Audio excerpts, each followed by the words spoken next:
Assalamualaikum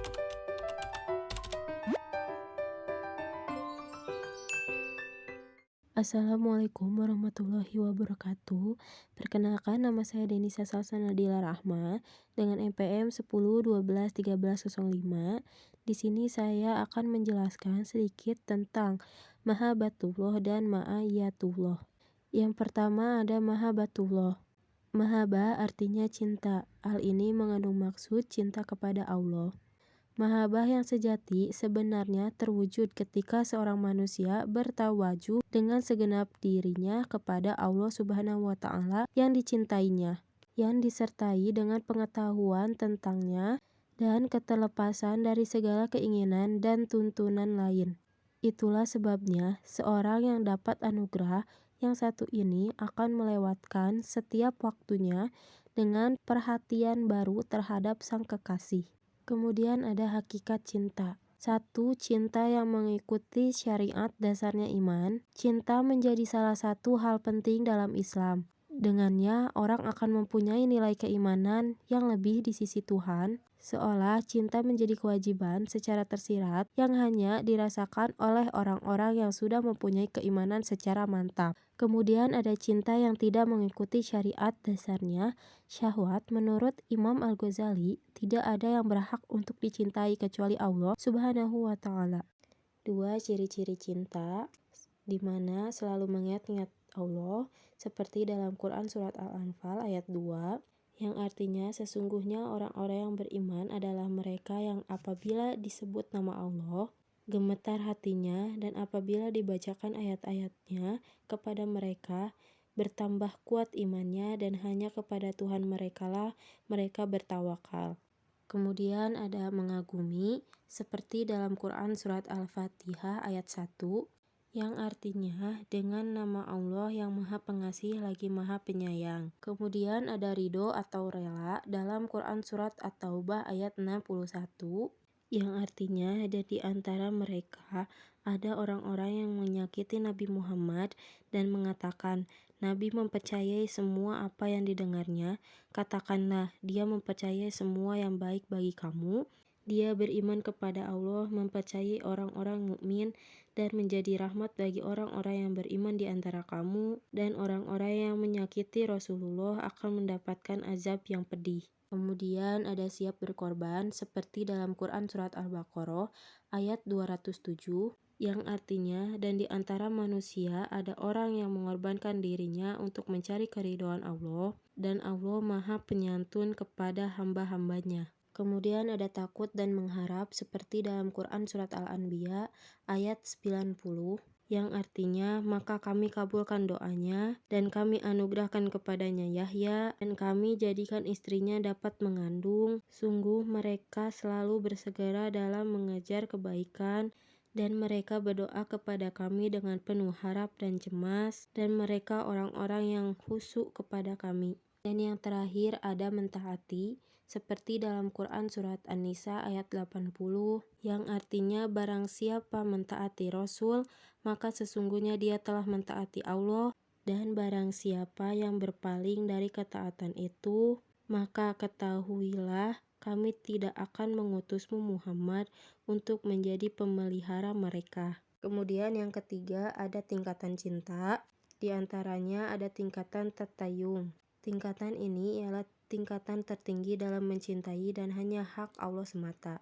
Tiada lain yang berhak kita cintai kepada tingkatan ini kecuali Allah Subhanahu wa Ta'ala. Kemudian ada tingkatan isyak, kemesraan. Tingkatan ini adalah cinta yang menjadi hak Rasulullah Shallallahu Alaihi Wasallam. Kecintaan kita kepada Rasulullah Shallallahu Alaihi Wasallam adalah kecintaan yang Allah perintahkan.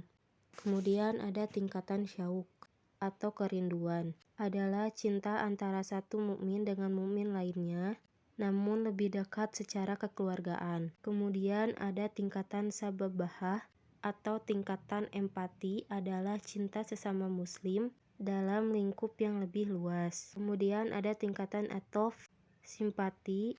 Tingkatan ini kepada sesama manusia tanpa melihat apapun suku, bangsa, bahkan agamanya sekalipun. Kemudian yang terakhir ada tingkatan akolah, Tingkatan ini adalah tingkatan terendah dalam mencintai. Bisa saja cinta kita terhadap harta benda dan kehidupan duniawi yang hanya bersifat sementara. Kemudian ada yang keempat, kelaziman cinta. Yang kesatu, menghasilkan loyalitas wala. Masalah al-wala, loyalitas atau kecintaan, masalah yang sangat penting dan ditekankan kewajibannya dalam Islam. Kemudian ada mencintai siapa-siapa yang dicintai kekasihnya. Mereka yang dicintai Allah Subhanahu wa Ta'ala adalah para malaikatnya, para nabi dan rasulnya, para shodikin, syuhada dan sholihin. Kemudian ada mencintai apa yang dicintai oleh kekasihnya.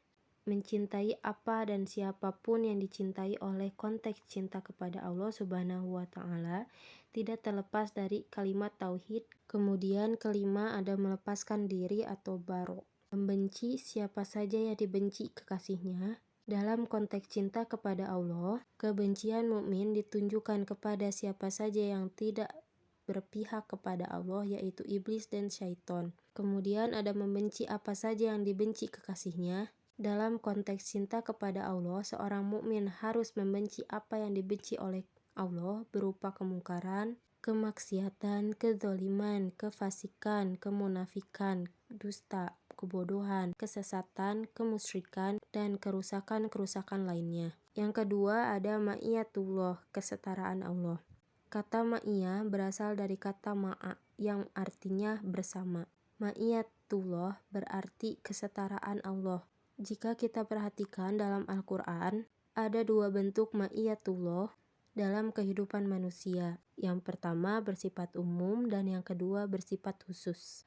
Yang pertama ada al-ma'iyah al-ammah, kesetaraan Allah umum, atau yang bersifat mutlak, bahwa tidak ada satupun makhluk baik di langit maupun di bumi yang lepas dari kebersamaan Allah. Ada muraqabatullah, pengawasan dari Allah. Seluruh ucapan, gerakan, tindakan, perbuatan manusia senantiasa berada dalam kontrol dan pengawasan Allah. Kemudian ada ihsanullah, perbuatan baik Allah. Seluruh manusia tanpa pandang bulu mendapatkan perbuatan baik dari Allah kepada mereka.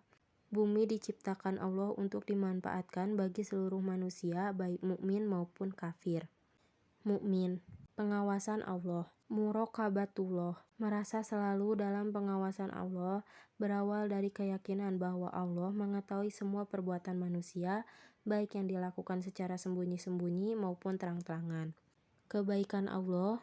Selain adanya muraqabatullah, pengawasan Allah, mukmin juga harus selalu menyadari ihsanullah, kebaikan-kebaikan Allah yang diberikan kepada seluruh makhluknya, termasuk kepada manusia secara umum, baik mukmin maupun kafir.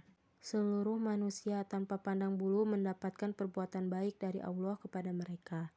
Ada al-ma'iyah al-khosoh, kesetaraan Allah khusus. Ada iman, ada amal soleh. Karena iman ialah kebersamaan Allah yang ditunjukkan khusus untuk orang-orang yang beriman. Kebersamaan Allah dengan orang-orang yang beriman ialah berupa penjagaan dan pemeliharaan Allah, penolongan dan kemenangan dari Allah. Amal soleh. Sesungguhnya manusia berada dalam kerugian kecuali yang melakukan 4 hal, yaitu beriman kepada Allah, selalu beramal soleh, saling menasehati untuk kebenaran, dan saling menasehati untuk kesabaran. Amal soleh. Amal soleh ada 3 macam, yaitu amal soleh terhadap Allah Subhanahu wa Ta'ala, menjalankan perintah Allah dan meninggalkan larangannya. Amal soleh terhadap manusia, yaitu menjalankan hak dan kewajiban terhadap sesama manusia. Amal soleh terhadap lingkungan alam, yaitu menjaga kelestarian alam. Adapun manfaat beramal soleh: 1. Diberi ampunan dan pahala yang besar oleh Allah Subhanahu wa Ta'ala. 2. Diberi tambahan petunjuk. 3. Diberi kehidupan yang baik dan layak. 4. Dihapuskan dosa-dosanya. Dan yang terakhir, dijauhkan dari kerugian di dunia dan di akhirat. Kemudian ada tayyidullah, dukungan dari Allah. Allah Subhanahu wa Ta'ala akan memberikan pembelaan, dukungan dan penguatan kepada orang-orang yang beriman dengan sebenarnya. Dukungan Allah yang diberikan kepada orang yang beriman seperti kemudahan setelah kesusahan, rezeki yang halal, kehidupan yang berkah, ketenangan jiwa, kedamaian batin, dan yang lainnya. Kemudian ada mencapai kesuksesan. Ada orang yang merumuskan arti sukses dengan pengertian yang sederhana. Akhirnya ia pun merasakan sudah mencapai kesuksesan meskipun tanpa berbuat apa-apa, mengalir seperti air apa adanya, begitu katanya. Ada juga orang yang merumuskan arti kesuksesan dengan pengertian yang rumit. Mari kita bertanya kepada Allah yang Maha Mengetahui dan Maha Bijaksana. Sesungguhnya telah kami turunkan kepada kamu sebuah kitab yang di dalamnya terdapat sebab-sebab kemuliaan bagimu. Apakah kamu tidak memahaminya? Dalam Quran Surat 21 ayat 10. Kemudian ada kafir ingkar nikmat Allah. Allah Subhanahu wa Ta'ala berfirman, mereka mengetahui nikmat Allah, kemudian mereka mengingkarinya, dan kebanyakan mereka adalah orang-orang yang ingkar kepada Allah. Maksudnya ialah bahwa kaum musyrik mengetahui yang mereka terima berasal dari Allah, tetapi mereka malah mengingkarinya, yaitu dengan menyadarkan nikmat itu kepada selainnya, seperti kepada sesembahan mereka atau nenek moyang mereka, sehingga pernyataan mereka bertentangan dengan apa yang mereka ketahui.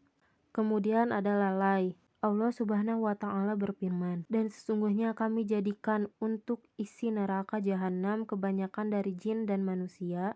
Mereka mempunyai hati, tetapi tidak dipergunakannya untuk memahami ayat-ayat Allah, dan mereka mempunyai mata, tetapi tidak dipergunakan untuk melihat tanda-tanda kebesaran Allah, dan mereka mempunyai telinga, tetapi tidak dipergunakan untuk mendengar ayat-ayat Allah. Mereka itu sebagai binatang ternak, bahkan lebih sesat lagi.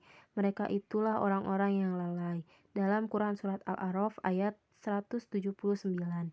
Pada ayat ini dijelaskan mengapa seseorang tidak mendapat petunjuk dan mengapa pula yang lain disesatkan, dan demikian keagungan dan kekuasaan kami. Sungguh akan kami isi neraka jahanam banyak dari kalangan jin dan manusia karena kesesatan mereka.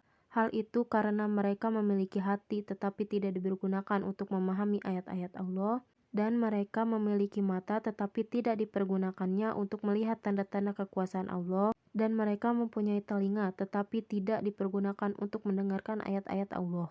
Sekian pemaparan dari saya. Jazakumullahu khairan katsiran.